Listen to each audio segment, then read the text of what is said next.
नमस्कार दोस्तों, इंजीनियर भारत में आपका एक बार फिर से स्वागत है। और आज की इस वीडियो में हम बात करने वाले हैं कि आपको सोलर इन्वर्टर के साथ में सोलर सिस्टम लगवाना चाहिए या अपने नॉर्मल इन्वर्टर के साथ में सोलर सिस्टम लगवाना चाहिए। तो यहाँ पे हम बात दोनों टॉपिक की अलग अलग करने वाले हैं, क्योंकि जो सोलर इन्वर्टर आपका आता है उसके कुछ अलग फ़ायदे होते हैं।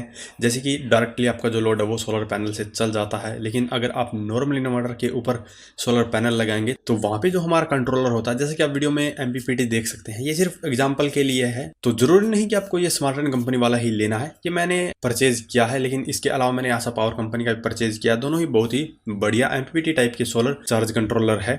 और आप भी अगर नॉर्मल इन्वर्टर के ऊपर सोलर चार्ज कंट्रोलर लगाना चाहते हैं तो आपके पास में दो ऑप्शन होते हैं। आप PWM टाइप का भी लगा सकते हैं, MPPT टाइप का भी लगा सकते हैं, लेकिन यहाँ पे इनमें काफ़ी डिफरेंस होता है और इनकी जो प्राइस है उनमें और भी ज़्यादा डिफरेंस होता है। ये जो सोलर चार्ज कंट्रोलर है ये हमें मिलता है 4000 के करीब, और अगर हम इसी कैपेसिटी के साथ में PWM के अंदर जाते हैं तो आपको वो लगभग 2000 रुपये में ही मिल जाता है। तो यहाँ पे आप देख सकते हैं आधी कीमत का अंतर है। तो यहाँ पे हम अगर नॉर्मल इन्वर्टर के ऊपर सोलर पैनल लगाना चाहते हैं तो जैसे कि मैंने बताया, सोलर चार्ज कंट्रोलर और आपका एक सोलर पैनल का ही खर्चा आता है। इसके अलावा आपको कोई भी दूसरा खर्चा करने की ज़रूरत नहीं पड़ती है, और आपके घर में लगा हुआ पहले जो इन्वर्टर है उसी के ऊपर आप काम चला सकते हैं। वहीं अगर हम सोलर इन्वर्टर के साथ में सोलर पैनल लगाना चाहते हैं तो आपको कंप्लीट सेट ही खरीदना पड़ेगा। वहाँ पर आप बैटरियाँ भी अपनी पुरानी यूज़ नहीं कर सकते हैं, उसके लिए आपको सोलर बैटरी का उपयोग करना पड़ेगा, क्योंकि सोलर बैटरियाँ जो आती है वो C10 रेटिंग की आती है। जैसे कि मैंने एक वीडियो में इसके बारे में काफ़ी डिटेल में बताया है कि C10 और 20 के अंदर क्या अंतर होता है। तो जो C10 बैटरियाँ होती है उसे आप 10 घंटे में चार्ज या डिस्चार्ज कर सकते हैं। जैसे कि 150 AH की बैटरी तो उसे आप 15 एम्पियर करंट से चार्ज या डिस्चार्ज कर सकते हैं। तो यहाँ पे आपको C10 रेटिंग की बैटरियाँ यूज इसलिए करनी होती है क्योंकि जो हमारे पास सनलाइट होती है वो एक लिमिटेड टाइम के लिए होती है, और हम चाहते हैं कि एक दिन के अंदर ही हम हमारी बैटरी को जल्दी चार्ज कर लें। तो इसीलिए हमारी बैटरी को जल्दी चार्ज करने के लिए हमें उन्हें हाई करंट से चार्ज करना पड़ता है। तो इसीलिए हम C10 जो बैटरियाँ वो लगाते हैं। तो आपको भी C10 बैटरियाँ ही लेनी चाहिए अगर आप नॉर्मल इन्वर्टर के ऊपर भी पैनल लगाना चाहते हैं।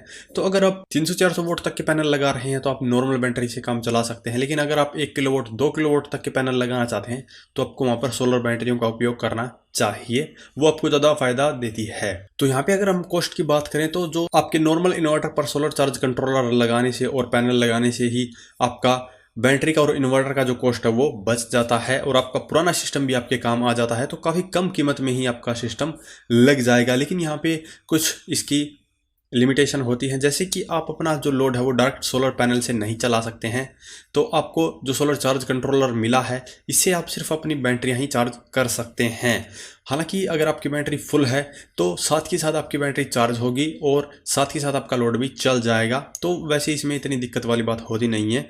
और अगर आपकी बैटरियाँ दिन भर में फुल चार्ज होती नहीं है तो आपको ये टेंशन लेने की ज़रूरत नहीं है कि आपका लोड सोलर से नहीं चल रहा है, क्योंकि सोलर से आने वाली पावर आपकी बैटरियों में स्टोर हो जाएगी और आपका लोड भी कंटिन्यू चलता रहेगा। लेकिन यहाँ पे अगर आपको लोड सोलर पैनल से चलाना है और आपकी बैटरियाँ भी सोलर पैनल से चार्ज करनी है तो उस कंडीशन में आपको पैनल तो ज़्यादा लगाने पड़ते हैं, और वहाँ पर आप सोलर PCU का भी उपयोग कर सकते हैं जो कि आपको ज़्यादा फ़ायदा देंगे। तो यहाँ पे अगर कॉस्ट की बात करें तो ही आपको जो नॉर्मल इन्वर्टर पर सोलर पैनल लगाने का फ़ायदा मिलता है। लेकिन यहाँ पर अगर आप न्यू सिस्टम लगा रहे हैं तो भी आपको नॉर्मल इन्वर्टर पर पैनल लगाने के लिए अगर सोलर चार्ज कंट्रोलर का उपयोग करना है तो वहाँ पे भी आपको काफ़ी फ़ायदा मिल सकता है। एग्जाम्पल के लिए अगर आप नॉर्मल इन्वर्टर ले रहे हैं 2 बैटरी का, तो यहाँ पर आई क्रूज के अंदर जो 3000 इनका मॉडल है वो लगभग 2800 VA का मॉडल है, और 2 बैटरियों पर आप उसे ऑपरेट कर सकते हैं। तो यहाँ पर अगर आप मार्केट में देखेंगे तो इतनी हाई VA रेटिंग के साथ में शायद ही आपको कोई दूसरा इन्वर्टर देखने को मिलता है। इंडियन ब्रांड के अंदर अगर आप देखते हैं तो शायद आपको ऐसा इन्वर्टर नॉर्मल के अंदर नहीं मिलता है। तो और कॉस्ट की बात करें तो वहाँ पर वो आपको लगभग 14,000 या 15,000 में मिल जाता है। और यहाँ पर अगर आप अभी ये इन्वर्टर लेकर अपना काम चला रहे हैं और बाद में पैनल लगाना चाहते हैं तो आप बाद में भी ये कर सकते हैं। तो यहाँ पे आपको फ़ायदा मिल जाता है कि आपका जो एक्स्ट्रा खर्चा है वो बाद में आप लगा सकते हैं। और दूसरी बात रही कि अगर आप मान लीजिए आपको ज़रूरत है सिर्फ 1 किलोवाट के पैनल लगाने की, तो आप छोटा चार्ज कंट्रोलर भी ले सकते हैं, जैसे कि स्मार्ट एन कंपनी वाला है या PWM के अंदर लुमिनस के आते हैं, काफ़ी कंपनियों के आते हैं, तो वो भी आप लगा सकते हैं। अगर आपका बजट इतना अच्छा नहीं है तो आप PWM भी लगा सकते हैं। तो उसके ऊपर अगर आप 60 सेल वाले पैनल लगाएंगे तो आपको काफ़ी फ़ायदा देते हैं। तो वहाँ पर आप कॉस्ट जो 4000 रुपये और लगाएंगे तो 18,000 रुपये में आपका 1 किलोवाट सपोर्ट करने वाला एक सिस्टम तैयार हो जाता है। और यहीं पे अगर हम किसी कंपनी का अगर सोलर PCU लें, यानी कि मान लीजिए हम नेक्सस कंपनी का ही ले लेते हैं, यहाँ पर 2500 VA रेटिंग के साथ में आता है, तो जो लोड कैपेसिटी है वो लगभग इसी के पास है और पैनल आप 2 किलोवाट के लगा सकते हैं। लेकिन वहीं पर उसके प्राइस की बात करें तो लगभग 30,000 रुपये में आपको मिलता है। तो आप देख सकते हैं यहाँ पे जो प्राइस है इनबिल्ड, अगर आप MPPT सोलर चार्ज कंट्रोलर लेते हैं तो उसका जो प्राइस है थोड़ा ज़्यादा होता है। इसका सबसे बड़ा कारण ये है कि आपको उसके अंदर काफ़ी ज़्यादा फीचर देखने को मिलते हैं। आपका लोड भी जो सोलर पैनल है उसी से चल जाता है, आपकी बैटरियाँ भी है सोलर पैनल से चार्ज हो जाती है, जो आपकी ग्रिड का कनेक्शन है वो भी बंद आप कर सकते हैं, यानी कि ग्रिड से जो चार्जिंग है वो बंद कर सकते हैं। आपकी काफ़ी बिल के अंदर कमी आएगी और आपकी काफ़ी पैसे की बचत हो जाती है अगर आप इनबिल्ट सोलर चार्ज कंट्रोलर वाला सोलर PCU लेते हैं तो।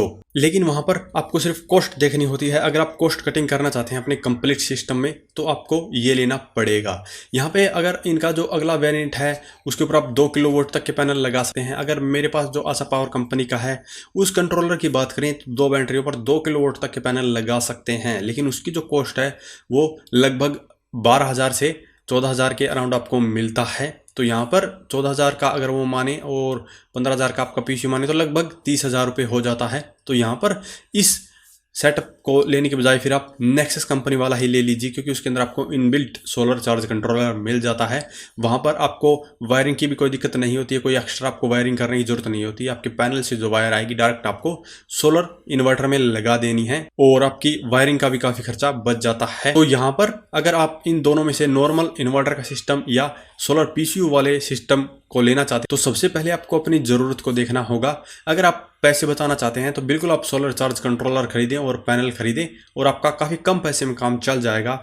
और अगर आप एक कंप्लीट सोलर इन्वर्टर के साथ में सेटअप लगाना चाहते हैं तो जो कॉस्ट रहेगी वो थोड़ी सी ज़्यादा रहेगी, तो आपको उस कॉस्ट को ध्यान में रखते हुए अपना कंप्लीट सेटअप है वो लगाना है। तो अगर इस बात को एक लाइन में कहा जाए तो आप ऐसे समझिए कि अगर आपके पास पैसे की कमी है तो आप सोलर चार्ज कंट्रोलर और पैनल लगाएं, और अगर आपके पास पैसे की कोई कमी नहीं है तो आप सोलर PCU खरीदें और कंप्लीट सेटअप लगाएं।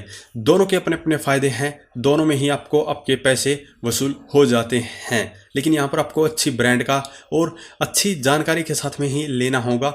ये नहीं है कि आप सीधे दुकानदार के पास गए और कोई उन्होंने बताया वही सेटअप लगा लिया। सबसे पहले अपनी ज़रूरत देखें और आपके पैसे देखें कि कितने आपके पास हैं लगाने के लिए, और उसके बाद में ही सेटअप लगाएं। उम्मीद है अब आप अपने लिए सिस्टम खरीद सकते हैं। अगर अभी भी इसके बारे में कुछ जानना चाहते हैं तो वीडियो के कमेंट बॉक्स में कमेंट करें, और अगर वीडियो पसंद आए तो वीडियो को लाइक करें, शेयर करें, साथ ही हमारे चैनल को सब्सक्राइब करें। सब्सक्राइब करने के साथ साथ बेल आइकन को जरूर दबाएं ताकि इसी प्रकार की वीडियो आपको समय समय पर मिलती रहे। धन्यवाद।